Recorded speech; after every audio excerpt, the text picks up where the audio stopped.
Hey everyone, I'm Alex from the Sewing Workshop, and I'm here with Linda Lee, and we are going to talk everything Sew Confident. So let's start with the basics. Linda, what is Sew Confident? Well, it's really pretty simple. It's a comprehensive, that's not very simple, is it? But it's a comprehensive program for sewing fashionable garments tailored to sewists of all levels. And you've done this for now 13 years. That's right. Every year has been different. Why should you join Sew Confident in 2024? Well, first of all, we have a new project every month, so you're learning to sew garments from start to finish. The program consists of conversations, videos, and PDFs of techniques, fabric and notion kits, live Q&As, an exclusive discount on all products, and access to a private Facebook group. So it's a very interactive, constantly inspirational program where you can really connect with people. That sounds pretty great, and I think the fun part about each year is you have a different theme. So I've heard that this year's theme is called From the Vault. The vault is a really hot term here at the Sewing Workshop. We use it a lot. For those that don't know what the vault is, you have to tell us. Linda, what is the vault? Where can I find it? How do I get in? We have a lot of garments that we've made over the last 30 some years, and they are in an area that we call the vault. So we are reaching back to the very early days of the pattern collection and selecting some of our very favorite patterns. We'll show you how to modernize them with new fabrications and techniques, and it's really going to be fun because those are some of the best patterns we ever put out. I know I'm wearing the very first Sewing Workshop pattern, the Japanesque, which is what we're doing in January. And I see that you have some you're going to show us. Tell us about the first pattern of the year, the Japanesque. Okay, well, the original pattern, the Japanesque, is right here. And you can see that it has a loose front, right front, has one button up here. It has a tab or a strap that connects to the bottom hem of the right front. And it even ties into the right side seam. So it's a very unique construction. The back of it has a loose pocket and has long full sleeves. So we're taking that pattern and we're turning it into this.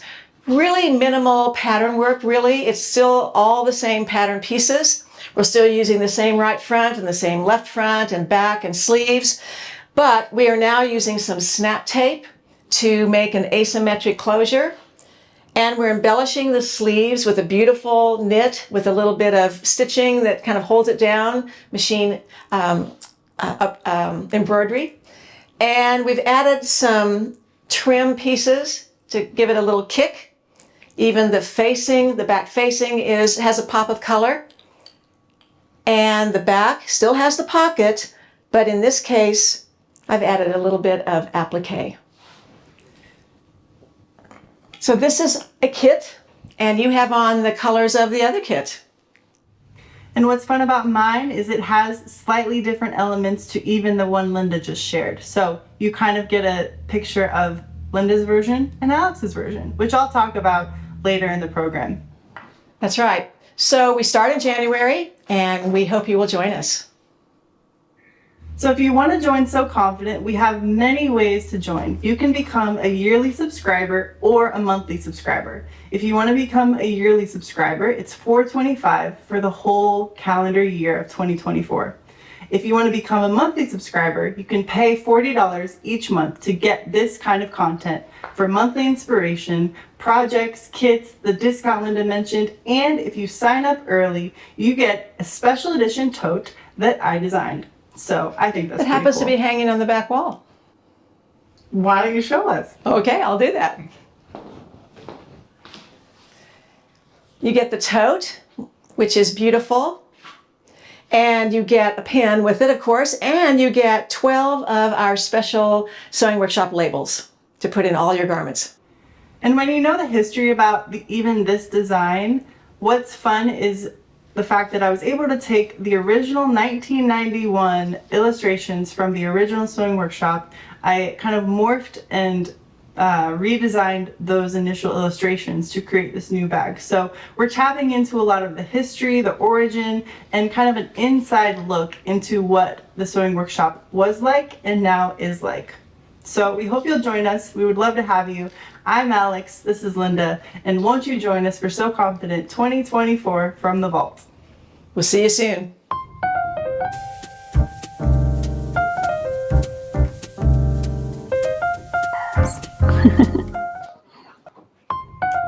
Hello, everyone. Thank you so much for watching that.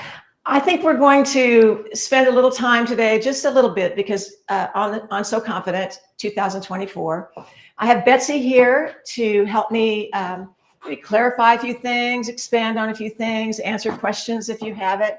So we're just going to get right into it. Betsy, we do have the garment back here, which I don't even know if you realize I hung it here, if we need to refer to it. So we put a lot of time and effort into Sew Confident. It's a real big deal for us. Yeah. And a lot of our creative efforts for the year are geared towards Sew Confident. Not that we don't spend a lot of time outside of that as well, but I would imagine that those words Sew Confident come up 10 times a day, every day, all year long. So let's talk about what we've been calling these conversations. What does that mean? So every month, you and Alex, or maybe you and me, or maybe you and Aaron, Right. we'll see who pops up during the year, are going to have a conversation about what project we're working on. So for instance, with the Japanesque, you and Alex talk through the guide sheet. You talk about the techniques that you used. You talk about the changes that you made. You talk about fabrication, how it works with different fabrics. So you have these conversations, but you also do teach the techniques. Right. And you pull out the most important and perhaps the trickiest parts of each pattern, and that's the teaching within the conversation. You're right. It's important to know that we do go through the guide sheet step by step. Mm-hmm. And when there is something that needs to be demonstrated, and that I have filmed. Mm-hmm. So the filming and the video portion of it is just like we've always done. Yep. In the studio, professionally filmed, professionally edited, all of that. All those beautiful close-ups of her hands doing this stitching. And some of them may feel a little bit basic, like using templates for pressing hems, which we've done many, many times. But I do it again for those of you who are new and don't know that as sewing workshop people, we do that all the time. That's what we do. And that may become something that we pull out of that long video. The video, actually, we just edited is 1 hour and 15 minutes long. Whew. Yeah. So there's a lot of content in it. And, we may pull that template, pressing the template little blip out of there and put it in the account as in sort of a library of basics. Yes. So at any rate, the conversation is more about, okay, I made the garment, Alex made the garment, or you made the garment. What kinds of issues did you encounter? Right.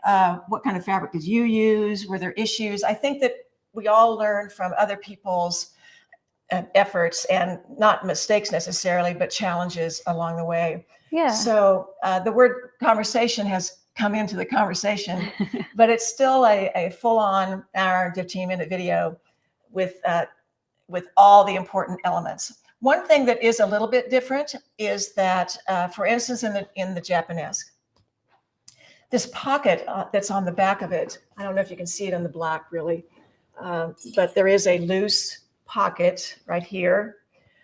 And that's a pocket that we've never used on any other garment. So I've isolated that technique, and I will be demonstrating that on the live Q&A.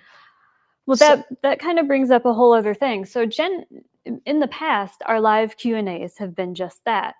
You guys get to ask us, or Linda, questions about the garments. But this year we're changing it. And so what we're going to do is the Q&A, but during the Q&A, we're also going to do live demonstrations. So it's not just a chance to ask your questions. It's kind of an extra class within the month.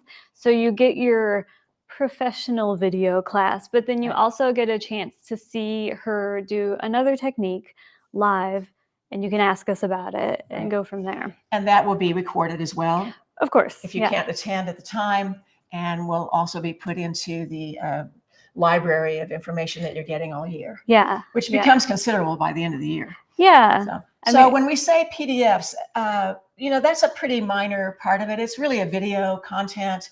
Occasionally, when we might want to explain something, and we want you to keep that information, we might produce a PDF of it that you can put into your account in your course page. But it's a video-based content for Yes. sure. Oh, yeah. Because there's been some question about that. People Yes. were thinking that it's all PDF. We used to Oh, do no. only PDFs, and then we shifted to video 3-4 years ago, and now it's the same. So, Yeah. but we keep adding lights, and we keep adding cameras, and we keep adding stands, and we keep adding people. So it's we're trying to upgrade the quality of everything, and I think it's pretty first class actually. So there's that. So every month is a new project, and we have separated it into really two halves, I guess. We have looked back in the past at, and the participation is so confident. People's lives change in the summertime, and they're traveling, wedding, graduating, Vacationing. all that, gardening, whatever. Yep. And so, people are wanting different kinds of approaches in the summertime. So we've added two different types of projects in the summer. June, we're doing a challenge. Now, you may not be interested in doing a challenge, but we are going to present to you a special project with a new pattern. And it'll be a pretty simple pattern that you can do anything you want to. We of course will be making it as well along the way, but you will be presented with a concept perhaps, and an idea of something to work with in terms of color, motifs, general overall character. And that's what June is all about. Yes. You'll still be making a garment. You'll still be getting a pattern. It's just not the same video will not be, step by step, everything. Right. But there will be a video, there will be a project, and it's actually going to be an exclusive pattern and an exclusive project that is only for So Confident members. So when you see it afterwards and you ask if you can get it, not unless you're a So Confident member. That's right. And the same goes for the next month, July, which we're doing a virtual sew-along. And that's over the course of a day and a half, where we meet about 4 times via Zoom. I do some teaching in those presentations, and then you're off for a little bit of time, 3 or 4 hours, to do some sewing, come back to the Zoom with some questions that I will answer, in addition to some additional techniques to move you on your way to the next part of making the garment. But we have a very special pattern for that, and actually Betsy has it on. I do. Yeah, this is the poppy vest, which is basically a large square-ish with a couple of holes in it and a little slit here and there, and it turns into this fantastic vest. So the poppy vest is the project for July. You get the pattern, whether you do the virtual sew-along or not, you still get the pattern, and you'll still get the recording of the Zoom session. So it'll turn into a recorded class of how to do various techniques. We chose this pattern because, there's not a lot of fit to it. We're not going to deal with a lot of fitting. It's mostly sewing challenges and sewing techniques, but fabrication, because it looks great in a lot of different things. This is like a mola almost. It's a very vintage, thick fabric, but we've made it in sheer fabrics. We've made it in linen, wools, nubby, sweatery things. So there's a lot of opportunities for choosing the right fabric. But I love this. So that's going to be for July. And then we start in again with another series of patterns, which we did describe in more completely in last week's live stream. So it's possible that you can go back. Although we do have them on the rack. If there's something you want to ask about, we can do that. And then the last month is, we always leave that a little bit open. We call it a cocktail party. It's really not a cocktail party. It's a full-on class as well. Right. And there will be a pattern with it that will be exclusive again to So Confident members. So there's a lot of exclusivity to this program that only So Confident members can get, particularly June, July, and December. Right, because this pattern as well will only be for So Confident Right. members. We're not going to release it. That's right.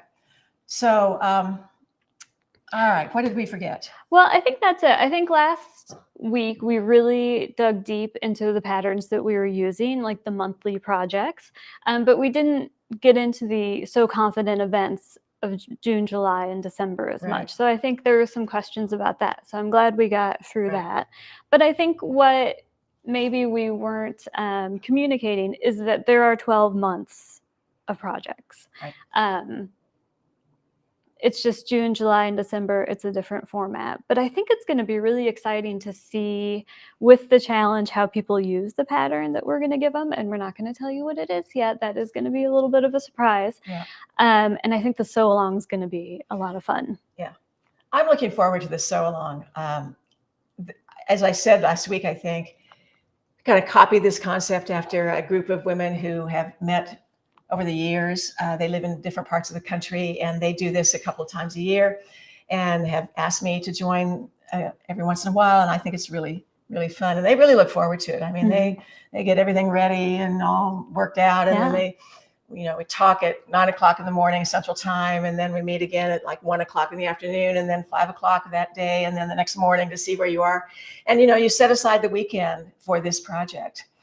Again, if you can't join for the virtual sew along, it's all recorded, and you can you can do your own virtual sew along. So. Follow along. You can do the techniques because we'll have them all recorded. Yeah. And really, we've upped the information from last year, because with the technique Zooms, it's like kind of 2 classes a month as opposed to just the 1 class. That's right.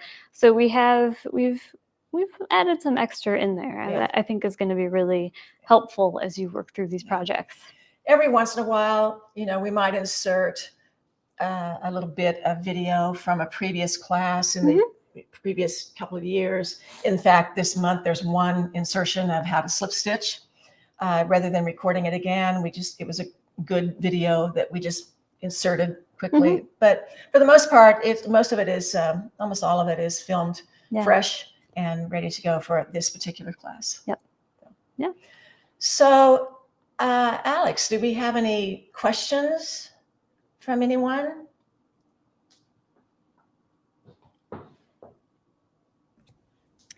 Hi there. Yeah. We are wondering, Betsy, what you're wearing. Oh, well, I am wearing the soon to be So Confident exclusive poppy vest with some Picasso pants that you can't really see, but they're on there. Picasso pants, poppy vest. Poppy vest. And yeah, I think there's some great clarification on the Zoom Q&As and the technique-based Zooms we're doing, and that in general, the format that we have this year is really no different than something we've offered the last 3 years, but we're enhancing and providing other options within what we've already been doing. So, but no, I don't think there are any more specific questions. One just came in actually. Can the Japanesque be made in a woven fabric? Oh, absolutely. In fact, I've only made the Japanesque in knit twice. This one time. This one and one other.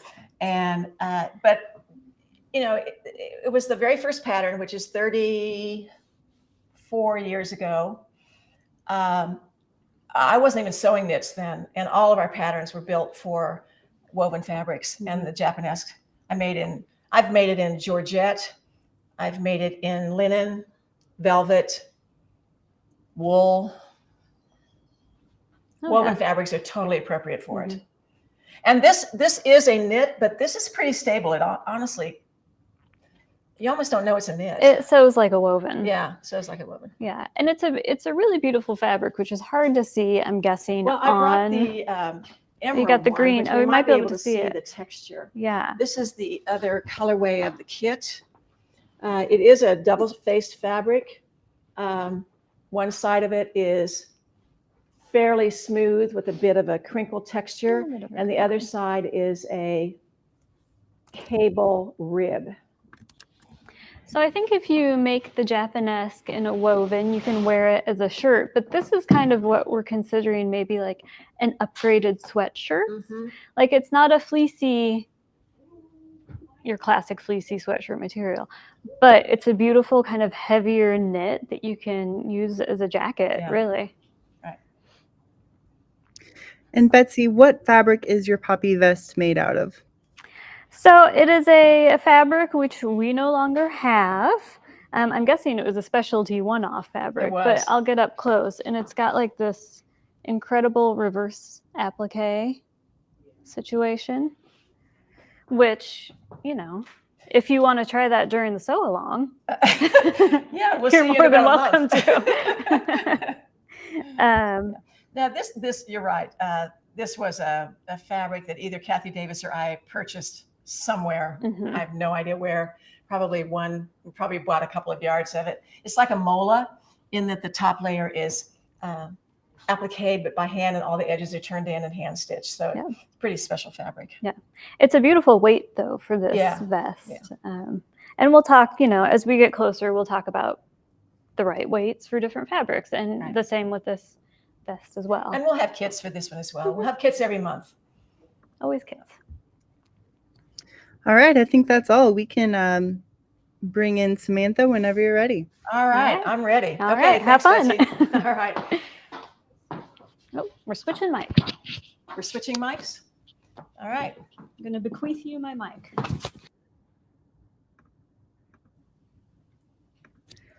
Hi, Samantha. Hey, Alex. It's so good to see you. Great Thanks to for see being you. here. I know people love seeing your sewing room, so fantastic. First of all, tell us what you're wearing today. I am wearing a Quincy jacket that I made during the Sarah Campbell workshop, which was the week before the country shut down. Exactly. February of 21. Yeah. Oh, this is so cool. So you painted that fabric, didn't you? Yes, during the class, I painted the fabric and we lined it, but I think this jacket is amazing. It's just cheerful. Well, the Quincy jacket, which is what we're going to talk about today, has been one of my favorite patterns for a long time. I have it on as well.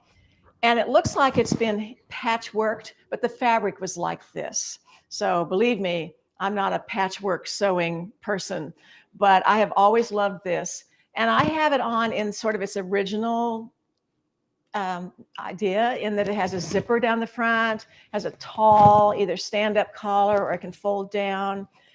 It has a little tuck between the sleeve, which is an unusual shape, and this side peplum. So this is the Quincy as we know it, but you've left off, yours does not have a zipper, correct? That's correct. And that's the only difference on this one. I have also the little pleat or dart, and I left the collar the same. I just painted it differently. I just sewed it where there is no zipper. Yeah. So you made a couple of Quincy's for us that are pretty interesting, because we have a group of fabrics here that I consider having a sort of a vintage feel to them in terms of their motif and style. So you were kind enough to make a couple. Samantha is quite prolific in her sewing. So this is the first one you made, I think, right? Yes, and I that is made to the pattern, except I lengthened it 7.5 inches. I believe 7.5. That's what you said on your little notes. Yes. Yes. And then I added to the front 2 3/4 inches on each side to make a button placket. Right. The information on kind of how to do that is on our blog, and it's called Quincy Top Button Front Variation. So if you want a little bit more information about that, it is obviously our blog is free information. You can go to our website, click on blog, and then on the right-hand side, there's an index, and you can click on Quincy, and this will pop right up how to do this. It also, so a couple of the pages that are in that blog does describe how to add to the front. I think Alex might be able to put that graphic up, perhaps. It's a more descriptive. You know what? I'm talking about two different things here. I just realized. Okay, I need to clarify for just this 1 second. So, I'm sorry. This was the first time that I ever made the Quincy without the zipper. Turned it into a blouse weight garment that has a button front. That is what is on the blog. Is how to do this. Yes. Yeah. Now this is a separate band, which is one way to do it, but you just extended the front 2 3/4 inches on the right front and the left front. You also have two So Confidence, one in 2014 and one in 2015 about the Quincy. And the one in 2015 is making the Quincy topper. Right, which I also have here. So that's this garment. Yes. Where actually these have been extended even more. So you can do that. If you want to turn this into a sort of coat-like garment with more of an overlap and no closures whatsoever, or whatever closures you want, when you extended it 2 3/4 inches, this could be several inches if you want a lot of overlap. Yes. But to do a true button with the buttons in the middle and it looks more traditional, then that 2 3/4 really works. So there's a blog and a tutorial. You're right, Samantha. What was the other one, Samantha? The year 3, which was in 2014, was bagging and lining, and you used the Quincy. Oh, I'd forgotten about that. Yes. Okay, cool. All right. So did you do anything to the collar? I didn't do anything different. I was afraid I would have to because I had extended that button placket, but it worked out to where I didn't have to. Yeah. So originally, when I cut out the collar, I cut it out bigger, but then when I got into the meat of it, it really worked just fine. Okay. So then you added pockets. Of course. So did you have a particular pattern that you used, or did you just come up with something? Well, that I took from something. Gosh, where did I get that? It looks like maybe it could have come from the flat iron. Yes, that's it. So Okay. I have the template. I have all of my pocket templates taped to my wall back here. Like the Stafford I use a lot. So this one was back there. And that's where I got a great idea. I never thought of that. Yeah, Having I just a put them up on place the wall. for something. What a concept. That way I don't have to go digging through trying to figure out which one it came from. Digging through, that is my life, digging through. But yeah, so this does have the little pleat right here. The pleat is it's more of a tuck. It's real, I guess we'd call it. For about 2 inches, you sew right here. There's a seam right across here, which is hard to see, which is the sleeve matching to the side peplum. And then that little 2-inch seam straddles that seam. And it helps create this profile of a bit of shape through the waist. You can do it or you can leave it off. It doesn't matter. I think in your Quincy topper, you left it off, didn't you? I left it off on the topper, that's correct. Yes. To give just a little more generous fit to the garment. The seam is not actually at the shoulders. It's more set in. And so you don't have to worry so much about where this lands. It's more like where a princess seam might be. It's also a place where you can make some adjustments in the fit. You can take it in, you can let it out if there's some issue and you figure out that you really need to have made another size or made it one size up here and you need to blend it out to a different size at the bottom. You also narrowed the sleeve. I did slightly, yes. Which I think is a good idea. The sleeve on the, let's see. Well, I'll just fold this down. So this is the width of the sleeve, which looks to me like it could be almost 11, 12 inches in circumference. And this to me looks like it could be about 8.5 inches. So you've taken an inch or two out of it. I think I took an inch out of each side, Okay. basically, as I was cutting. Yeah. And I on think, this one, it's you know, a 3/4 length sleeve, okay. you know, because it's more of a summertime light fitting linen jacket. And this one, I actually turned the sleeve back about 4 inches and then can turn it up then and have a cuff. So there's various ways to do the sleeves, but I like sleeves that are rolled up or cuffed rather than long and wide. Yes. Yeah. Well, I think if you were making it like a winter coat, you know, go for it. Leave it bulky because you want to be able to put your sweaters and stuff under it. Right. But that fabric, the pink retro jacquardish, it sewed beautifully. I wondered about that. So you didn't have any issue. Now, this is technically a double-sided fabric, which most damasks are. And you chose, this is the other side of it, which could also be used. But I think this looks like you, and it looks like it's just a wonderful pink. It is, and it's not heavy, but it's it would be some nice warmth, but it doesn't, you know, in my climate especially, I feel like that is the perfect weight. Yeah. Yeah. So there are 1, 2, 3, 4, 5, 6 buttons on this. So, you know, we have buttons. If you ever need buttons, you can always call us and we'll work with you on sending pictures of buttons or just sending you buttons, whatever. So don't forget that. If you don't have quite the right thing, we can usually help you out with that. So it's a beautiful jacket, and in one of our fabrics that's behind me here. We don't know the fiber content of this exactly because of how we purchase these fabrics, these vintage fabrics. So we call it a blend, but it feels like cotton.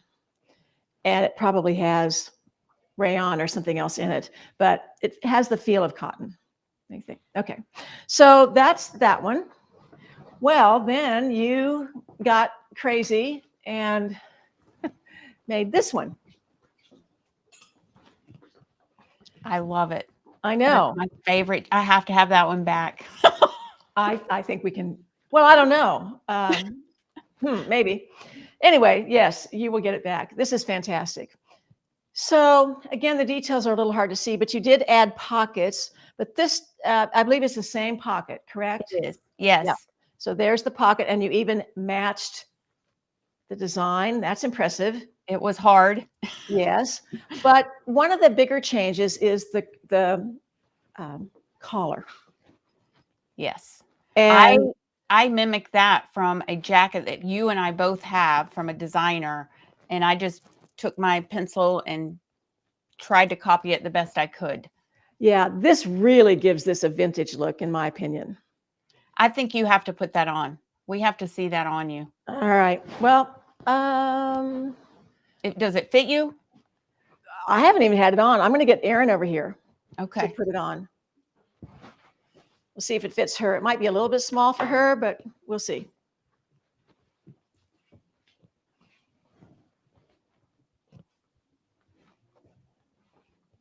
Yeah. Oh my gosh. I know. How Isn't that cute? fun.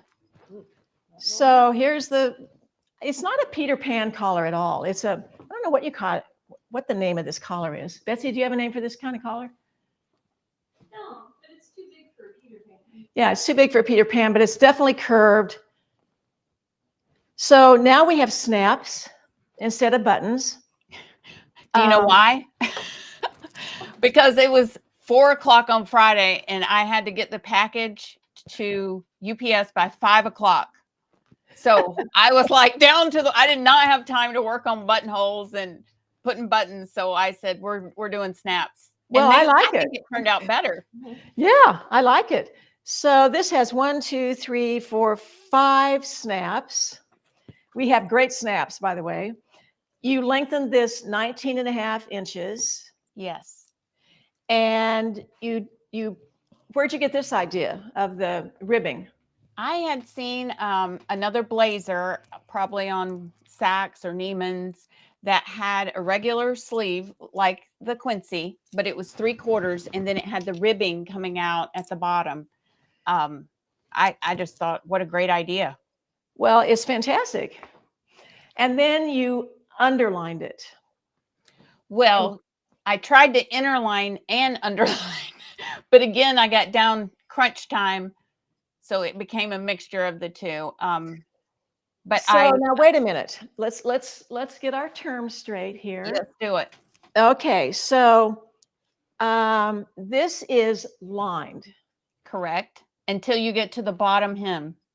And that's where I had to tuck it in more than I didn't get to do my catch stitch on the Right. hem Got it. because So of this time. is underlined in a sense. So you constructed the outer garment. You constructed an inner garment out of basically a sweatshirt fleece Yes, and made the two garments and married them, correct. sewing it right sides together all around the facings. And then you tucked in the fleece into the hem and yes. stitched the hem. Yep. Okay, works for me. So you're Well, right. That is kind of a combo yeah. approach, It which had to work I do a at that lot, moment. Yeah. Well, it's fantastic, but it has all the same elements. You left off the pleat, the little tuck here at the side. So all you've done is add the ribbing, added I the didn't put the pleat pockets. in. What'd you say? I did not put the pleat in. No. Okay. Maybe you meant to, and maybe you did on this side. No. That pleat's not there. Okay. Okay. Changed the shape of the collar and added snaps, added pockets, added ribbing, lengthened it, lined it. Just a few little things, Yes. but it's fantastic. Yeah. So this one will be in the UPS this afternoon to you, I promise. Well, that fabric is another one that you can use. The side I picked or the other side is fabulous as well. Right. You know, and when I was doing the pockets, I considered using this, you know, but then I thought, you know, the opposite side, I thought, no, let's keep it very retro, fun, you know, kind of cohesive. Yeah. Yeah, I love the shape of this. It has a bit of an A shape to it, as it's turned out, because that side peplum piece, we call it, is shaped. It's actually straight on one side, and then it's angled on the other side. And when you lengthen that, it creates a little more width at the bottom. So that's great. Well, and I feel like you need that to be able to walk when you add the length. Right. Or you're going to be kicking it the whole time. Exactly.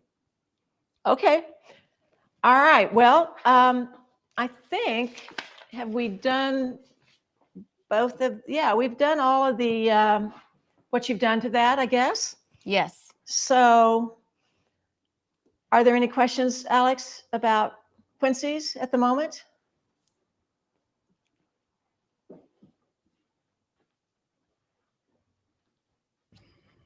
Hi, everyone. Samantha, people are wondering what you painted, how you painted the jacket you're wearing, and what fabric what fabric is that's made out of. This is a basic linen from the Sarah Campbell workshop. It's I mean the fabric's from the sewing workshop, but she brought fabric paints and taught us how to paint on garments with different brushes, different even you could use a paper towel. So that she, you know, had different designs. And so you painted the fabric and then you could cut it out, or you could cut out your pattern and then The fabric on the wall. and then paint. I'm going to show you a piece of fabric that was Sarah Campbell's sample piece during the class. It was a week-long workshop that we had, and I managed to snag her sample piece So these were the kind of motifs that we were learning how to make using sponges, brushes of various types. So these would have been inspirational ideas for Samantha and everybody else who was in the class as well. We even painted tennis shoes too. Oh, we did. We were at the mall buying tennis shoes. We bought them out of all the, what was it, Converse white tennis shoes in about every size, and from Journeys. Yeah, we were painting tennis shoes. It was a fun week. It was. We've talked about having her back again. That might happen one of these days. We'll see. She was a great person. If you follow her on social media, she's almost every day giving you some kind of idea of what to paint. So. See, somebody wants to see the back of my jacket. Okay. Yeah, so that started out as just off-white linen, and Samantha did all the painting on it. It's fantastic. Yeah. What is the actual collar of the pattern in the Quincy? I have it on. So it's basically a rectangle. And I'm wearing it standing up here. Wear it open. But it's just a rectangle that gets folded. This is a fold. So when I say rectangle, there's a little bit of shape to it. It's slightly narrower in the front than the back, but it's essentially a rectangle. Maybe it shows up better here. This is the original collar. Is that called a shawl collar or no? No, it's not a shawl collar. It's just a collar. Obviously, I need to brush up on my collar terms when I'm going to start. It is on the bias, cut on the bias. That helps it to fold more softly around the neck. We interface at least half of it, if not all of it, with some fusible interfacing. This particular fabric, this shows you that you can make this Quincy in a fabric that has quite a bit of body to it. The two jackets that Samantha made are, they're jacket weight. This is jacket weight. This is a style that can really handle that. But then you also see it as a shirt as well. So it's one of the most versatile patterns that we have, I think. And I think I said this, I feel like I've said this before, but when people come here, they stop in or they come to Sew Kansas, they try on Quincy's, I don't think anybody's ever scratched that off their list. It looks good on everybody. And those darts or pleats, you can make them more exaggerated if you want more of a shapely fit, or you can just leave them off totally if you want more of the free-flowing kind of fit. You can also take these seams and you can give that a little bit of shape too for some bust fullness, with just like you're dealing with a princess seam for bust sizes, bust shapes.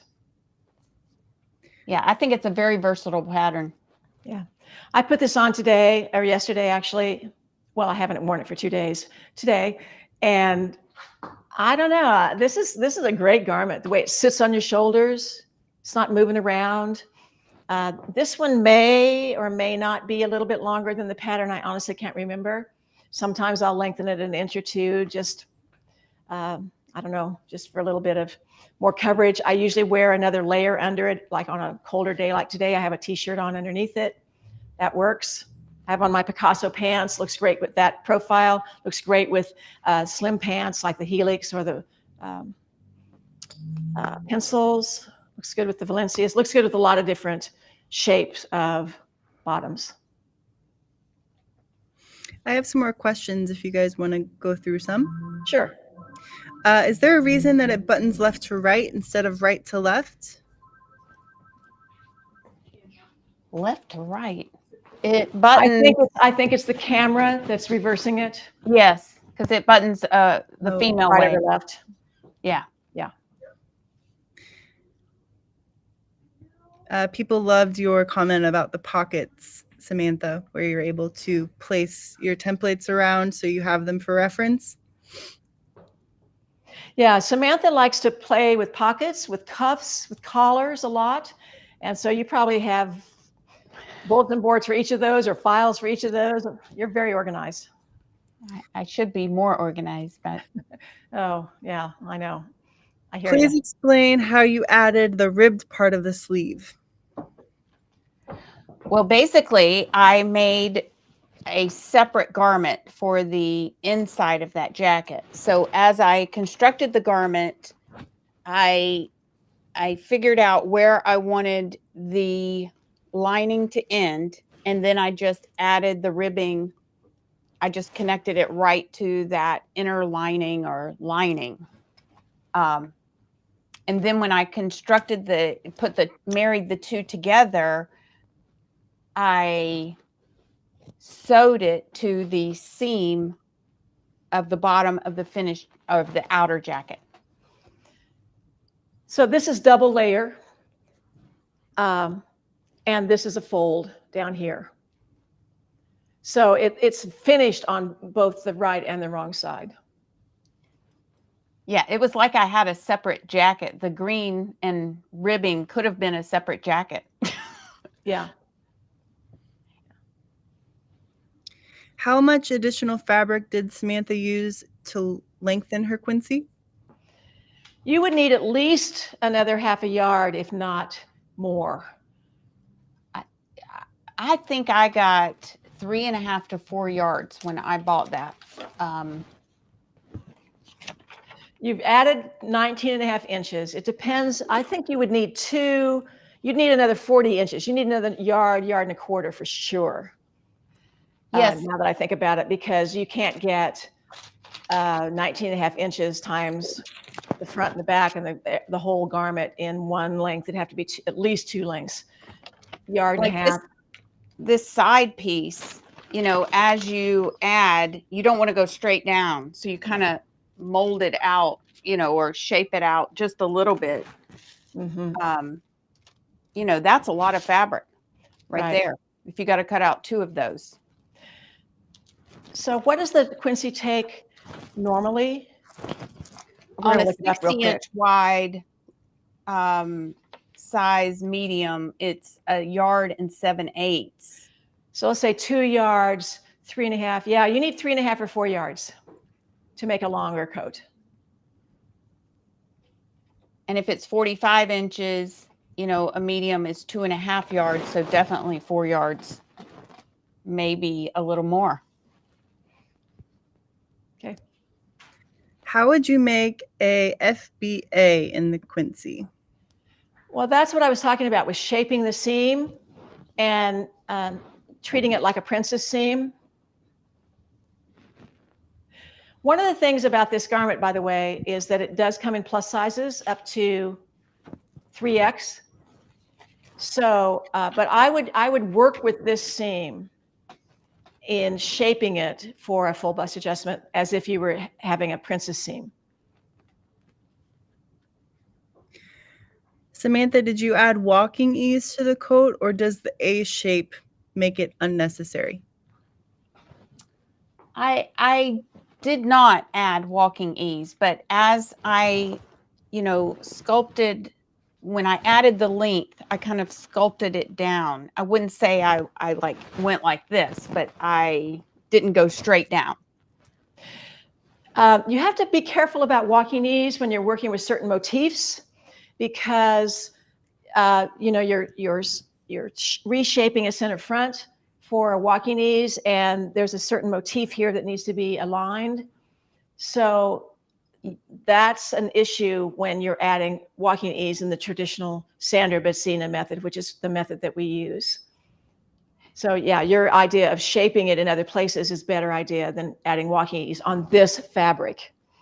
And I feel like with that center piece or that side panel, that's where you can add your extra, if you need to be able to walk more, that piece is easier. I love that. If you need to be able to walk. Well, you know what I mean. Occasionally, yeah. Yeah. If you omit the tuck or pleat, how does that affect the length? This is a little vertical. tuck 2 inches has no impact on length whatsoever, only width across in the bust area. It's only a 1/2 inch tuck. So you're taking, you're pulling it, you're cinching it in 1 inch on each side if you use the tuck. Can you add the ribbing if you didn't line the garment? Absolutely. Mhm. Sure. Yep. It'd be just a traditional way. You would fold it in half and put the 2 raw edges together, right sides together to the bottom of the sleeve, finish the edges and press the seam towards the garment, and the ribbing would extend to the bottom of the sleeve. It'd be like making a sweatshirt. Can you use boiled wool for this jacket? Oh, yes. I have one in boiled wool. Oh, I have one in our version of boiled wool, which is wool and rayon. And I love it. I pieced some sections down the front, but the whole garment is made. And it's about this length, actually, the length of this one. I'd say it's pretty similar in length to this one, maybe a little bit longer. But in the boucle wool, we call it. It looks great. It seems very similar to the sterling jacket. Is it? Well, interesting. The sterling jacket was taken from the Quincy.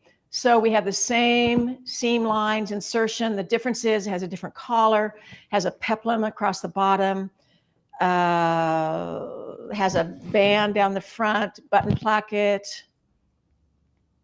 But it's the same. If you wear one size in the Quincy, you're going to wear the same size in the sterling, vice versa. If you don't use the tuck, how does that affect the way the piece fits together with the adjacent pieces? They totally align because the pleat straddles that, the tuck straddles that seam. So it becomes the same width, with or without the tuck. And it's done almost at the end, near the Right. end. So that's why you can decide, do you want to put it or not, or make it more exaggerated? Here's the tuck. Can you see it? Right here, right there. That's all we're talking about.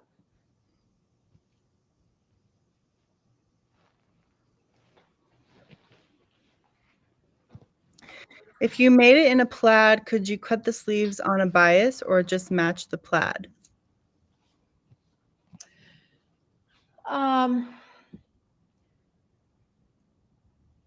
What was the first part of that question again? I'm sorry. If you made it in a plaid, could you Plaid. cut the sleeves on a bias? Well, you sure could. It's pretty easy to match because it's pretty much 1-to-1. There's not really any easing when putting the sleeve on, so it's an easy match at the notches. I think you could go either way. I would probably, if you have a dress form, I would probably cut out maybe the basic garment, and then maybe you put the fabric either on the bias, see what you like the looks of. All right. I think that's all the questions. I'm happy to. And that brings up another point. I've always thought it would look kind of cool to put the peplum on the bias. So that's one less area that you would have to match. That's another place to do bias. So if you put the sleeves and the peplum on the bias, you wouldn't have any matching to worry about. Yeah, it's a possibility. Okay, sorry. Okay, so right. I think that's all the questions I see so far. So we can go ahead and chat about the fabrics. okay, let me show you one other garment because I think this particular style also works really well in the kind of fabric I'm going to show you. This is the opal jacket. And one of the reasons I like this jacket is that it is single layer. And so you see the wrong side of the fabric. It's just hemmed in a nice narrow hem. So there are places in this garment where you do see the wrong side. It's a very interesting garment, and it's made in a fabric that's very much in the realm of what I'm going to show you. But all of these fabrics are all except, well, no, but all of them are double-faced. You can use either side. You can combine them, whatever. So this is the one that was fabric that Samantha used on the first jacket, and she used this side in its various pinks and burgundy, and this is the wrong side. Quite a contrast.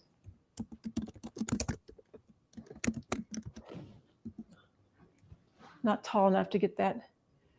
So there's the back side. The next two are, in my opinion, more shirt weight. They're really nice. They feel like a wool challis. They're not wool. We don't know what they are. We think they're cotton, but they're very lightweight. So these to me are more shirtings. So where on this side you see maybe a larger motif in charcoal, on this side, that larger motif is pink. So you get more of a pink purple effect on this side and more of a charcoal gray on this side. This one is like a patchwork. And on this side, it feels fairly brown and tan and blue. But on this side, it's predominantly blue. And it feels like a patchwork, kind of like what I have on. But both are lightweight, drapey, soft, very easy to wear, shirt weight. This is more of a jacket weight, and it's a strié pattern that's kind of black and I'll call it rose gold and burgundy and a little bit of gray. And this side has a little more of the red tones to it. But this can only be accomplished when they use the jacquard method of weaving these fabrics, where you can get this dimensionality and the two-sided. This one is one of my favorites, the green and black. And the other side is more golden.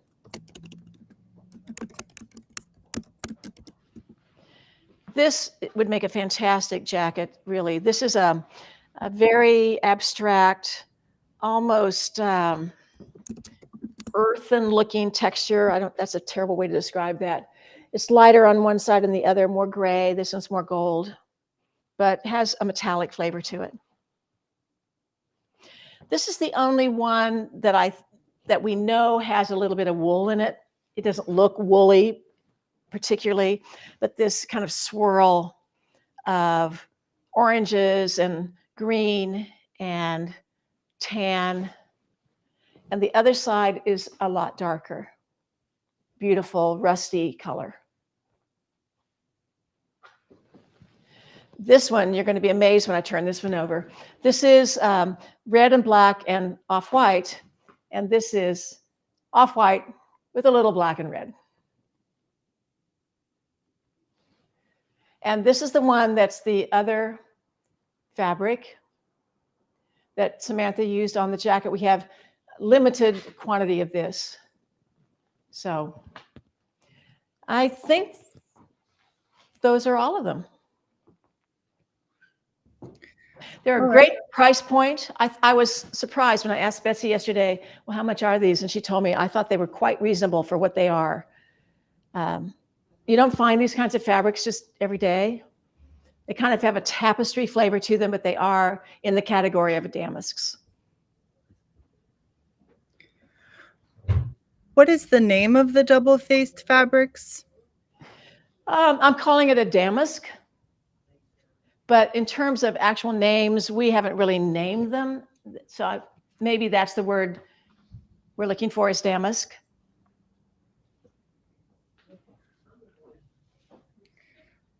All right. I don't see any more fabric questions. Okay. All right. I want to point out a couple more things before we say what's on sale. The Fashion Fitting Encyclopedia book is back in print. It was gone for a little while, but it's back. Some people prefer a printed copy. Samantha needs a new one. Hers is falling apart. I think we'll send her one. We have a couple of updates in here. Essentially, it's the same book, but just a couple of additions to this. But it's back in print. And for the December So Confident project. We do have a few kits left of the tamari aprons that we have turned into a mitering class project. This is the tropical version. We've gotten a lot of orders for these. I can tell people are making them for gifts and holiday entertaining. They're fun. This is the chicken one. We are taking the license to perhaps change up a plaid here and there as we run out of some of the plaids, but the primary fabrics are still available. Here are the chickens up close. It's really charming. And the lips. These are Botoxed lips or fillered lips.